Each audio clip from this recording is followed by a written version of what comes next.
Le Sénat vient de prendre, c'est une application informatique qui facilite la présentation de la déclaration de candidature.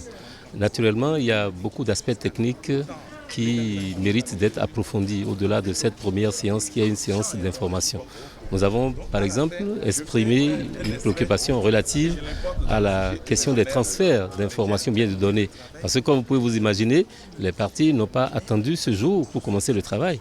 Donc ceux qui sont avancés dans le travail, il faut que la Sénat puisse nous assurer que les données qui sont déjà renseignées à travers nos applications personnelles, que ces données puissent être transférées très facilement dans le système, dans l'application qu'ils ont inventée. La deuxième chose, c'est la question de sécurisation. Et nous avons posé le problème aux responsables de la Sénat. Ils ont compris la pertinence de la chose parce que le fait que ce soit une application web, cela nécessite obligatoirement que les partis politiques soient rassurés par rapport à la sécurité de leurs informations, à la sécurité de leurs données. Bon, nous avons profité pour aborder en même temps la question des procurations et déclarations pour répondre que ce n'est pas aujourd'hui qu'il faut demander une formalisation des procurations et déclarations. Que les partis qui ont commencé le travail, qui ont eu l'inspiration par rapport aux questions de déclaration et procuration, il faut reconnaître qu'ils ont fait déjà un grand travail et que le modèle de la Sénat, que la Sénat va produire, soit un modèle d'inspiration simplement, pas une obligation nécessairement. Donc que le contenu réponde aux exigences de la loi, c'est le plus important. Je crois que l'initiative est bonne. L'initiative entreprise par la Sénat, c'est pour nous permettre, et nous et à la Sénat, d'avoir plus de transparence dans ces élections et surtout dans l'étude des dossiers. Et il y aura une manière de présenter qui permettra aux commissaires et aux experts de la Sénat d'évaluer avec presque les mêmes critères. Donc nous apprécions favorablement ce qui a été fait. Il n'y a pas de grandes inquiétudes dans la mesure où les techniciens vont se rencontrer lundi. Nos techniciens au niveau des différents partis politiques, et ces techniciens vont travailler avec les techniciens de la Sénat.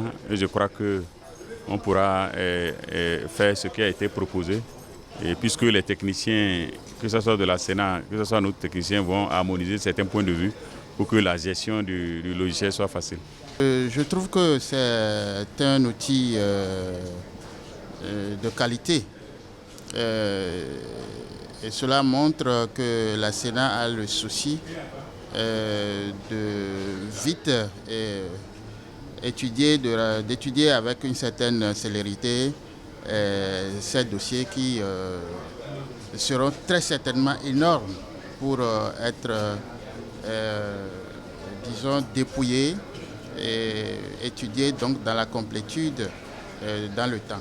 Donc nous pensons que c'est un outil dont nous allons nous approprier pour rapidement faire le travail. Il est clair que c'est un outil appréciable, mais au même moment, si nous n'arrivons pas à réunir toutes les pièces de candidature du moment où nous sommes dans un domaine assez dynamique, où les embauchages et débauchages se font jusqu'aux dernières heures. La rapidité de modification donc, de la liste et tout ça, je crois qu'il est aussi permis qu'après dépôt, qu'il soit possible donc, de continuer de rechercher les pièces. Je crois qu'entre techniciens, une harmonisation se fera pour véritablement nous mettre à l'aise. Puisque nous sommes là, vous comprenez donc que nous participerons activement à cette consultation et cela démontre que FCBE se porte bien.